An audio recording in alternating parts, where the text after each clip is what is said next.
औज़ु बिल्लाहि मिनश्शैतानिर्रजीम। बिस्मिल्लाहिर्रहमानिर्रहीम।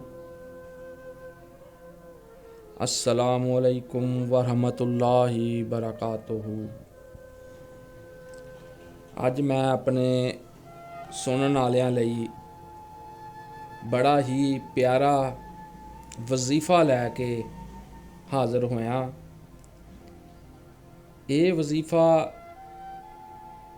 औरतां भी कर सकदियां ते मर्द भी कर सकदे। करना ये जवाल दे टाइम आ, कोदों जवाल दा वक़्त होवे उदों ये वजीफ़ा पढ़ देना वा ते इंशाअल्लाह ताला अल्लाह दे फजल नाल सारी जिंदगी तुहाडे ते जवाल नहीं आएगा। तुहाडी जिंदगी दे विचों जवाल ख़त्म हो जाएगा। ये अमल कर लो।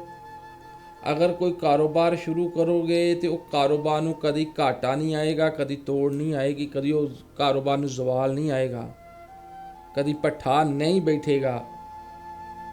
कहते नहीं यार इत्ते तो जवाल ही आ गया, इहदा तो कारोबार ही खत्म हो गया, इहदी तो औलाद ही खत्म हो गई, इहदा तो घर बार ही उजड़ गया, जवाल ही बेचारे दे ऐसा आ गया।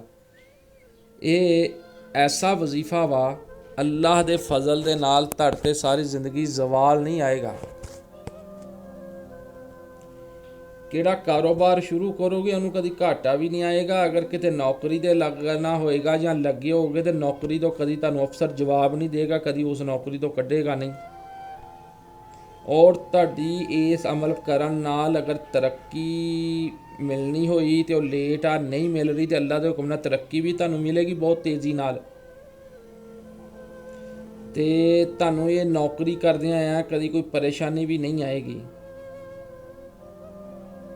अगर तुसी ये अमल करन तो बाद कोई कारोबार शुरू करोगे उन्होंने अरूज ही रहेगा, उन्होंने जवाल नहीं आएगा। अगर कोई घर बनाओगे तो अल्लाह की मेहरबानी ने अल्लाह की गैबी मदद उस घर दे विच शामिल हो जाएगी। बनाउण दे विच वो घर पूरा होएगा, वो अध च रुकेगा नहीं, उन्होंने कभी जवाल नहीं आएगा।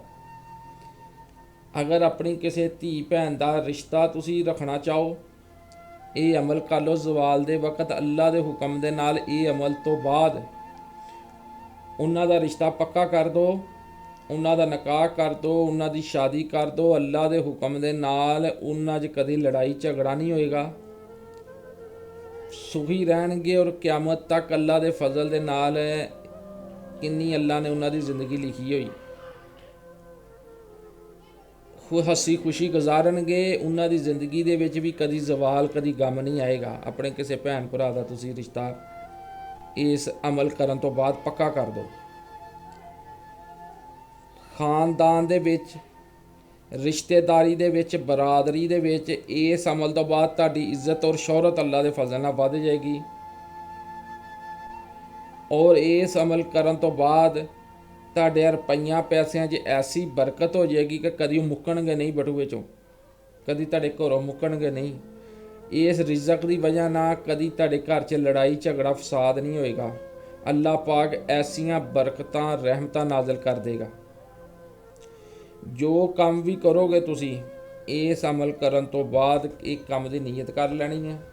किहड़ा काम की भी तुसी नीयत करोगे और उस काम नूं शुरू करोगे इस अमल तो बाद अल्लाह पाक की खास मदद इस काम दे विच शामिल होएगी और अल्लाह पाक इस काम नूं पूरा करनगे। ये अमल सिर्फ तुसी एक दफ़ा करना वा अपने एक काम लई। कोई कारोबार शुरू करना कि कारोबार नूं जवाल ना आवे तो ये जवाल दे वक़्त ये अमल कर लेना। अगर मकान बनाना शुरू करना वा तो तुसी चाहुंदे हो मकान अध च ना रुके, मेरा मुकम्मल हो जाए, गैबी और जहरी मदद अल्लाह की शामिल हो जाए, तो ये अमल करन तो बाद तुसी अपना मकान शुरू कर लेना। अगर तुसी अपनी किसी भैन दा, धी दा, भरा दा, किसी दा भी अजीज़ रिश्तेदार दा रिश्ता करना वा और उहदा निकाह करना वा, ब्याह करना वा, ये अमल करन तो बाद उहदा तुसी निकाह पढ़ा दो, उहदा तुसी रिश्ता पक्का कर दो, उहदा तुसी ब्याह कर दो।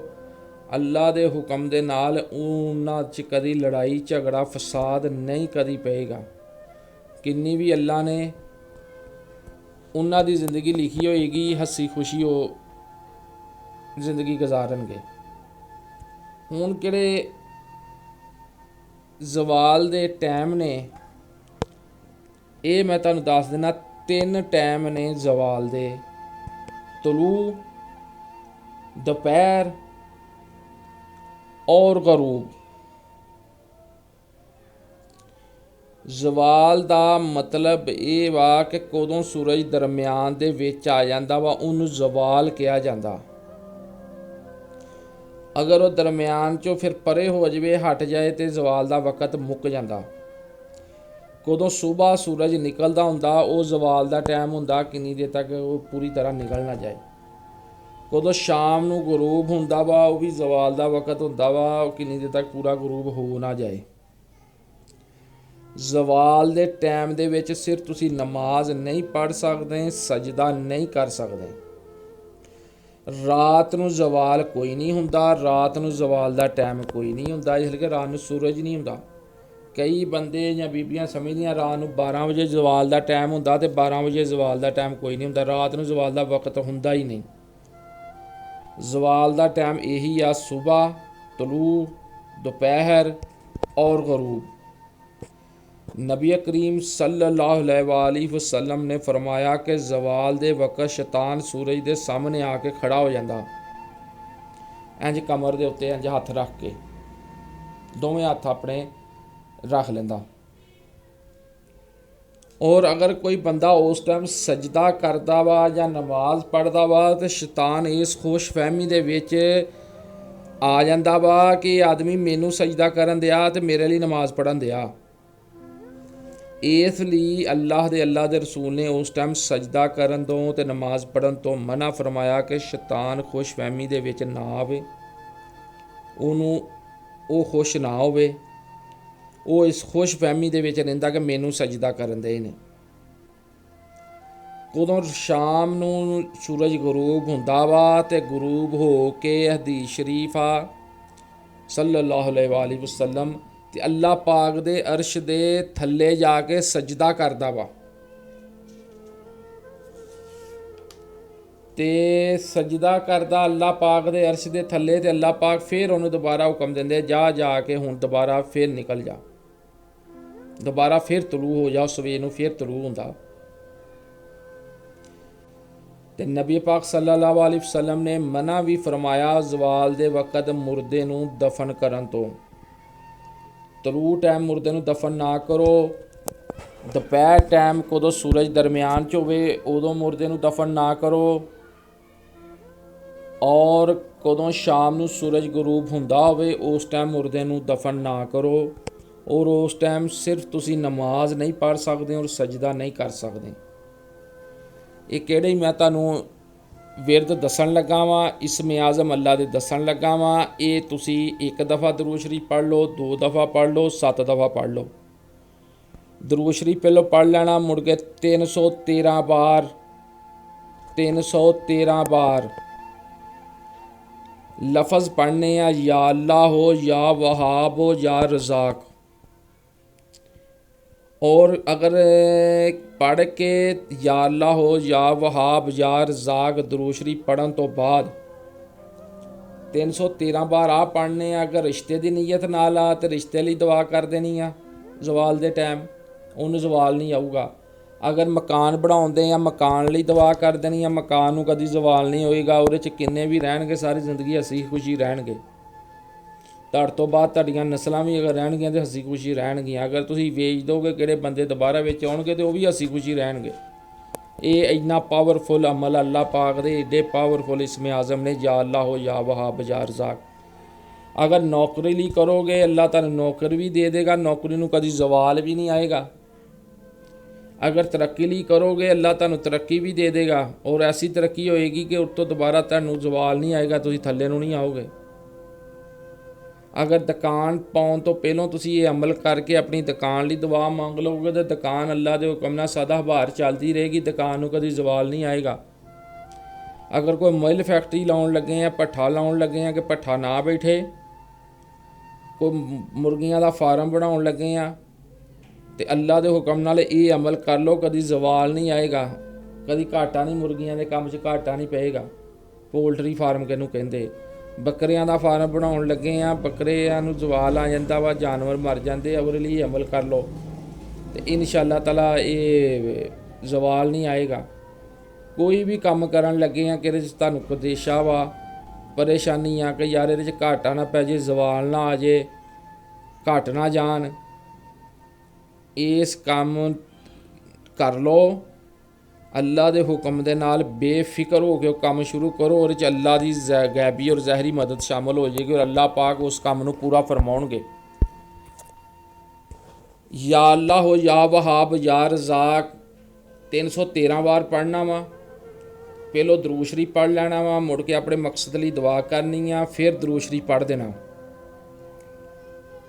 ये बड़े पावरफुल अल्लाह दे नाम ने, बड़ियां ताकतां वाले अल्लाह दे नाम ने। इस तो पहलों तुसी आयतल कुरसी 3 दफ़ा पढ़ के अपने ते फूक मारनी आ, उस टाइम शैतान और जिन्नात अरूज होंदे ने। अमल बड़ा पावरफुल आ। 3 दफ़ा आयतल कुरसी पढ़ के अपने ते फूक मार लैनी आ ते कित्थे बैठे उत्थे ही बैठे रहना वा, उत्थों हिलना नहीं।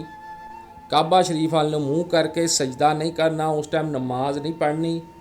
सिर्फ दरूद शरीफ पढ़न तो बाद या अल्लाह हो, या वहाब हो, या रज़ाक 313 बार पढ़ के ते अपने मकसद लई, इक्को किहड़ा मकसद होएगा तुहाडे, ਉਹਦੇ ਲਈ दुआ कर देनी है कि अल्लाह मेरी आ मकसद आ, मेरा इन पूरा फरमा।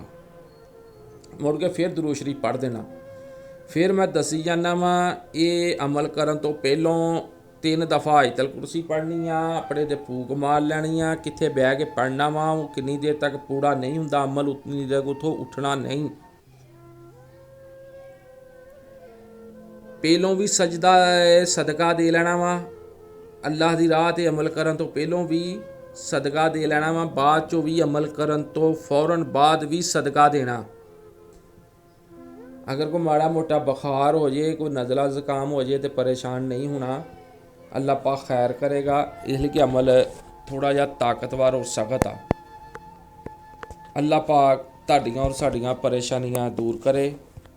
आमीन। अस्सलामु अलैकुम वरहमतुल्लाहि वबरकातुहू।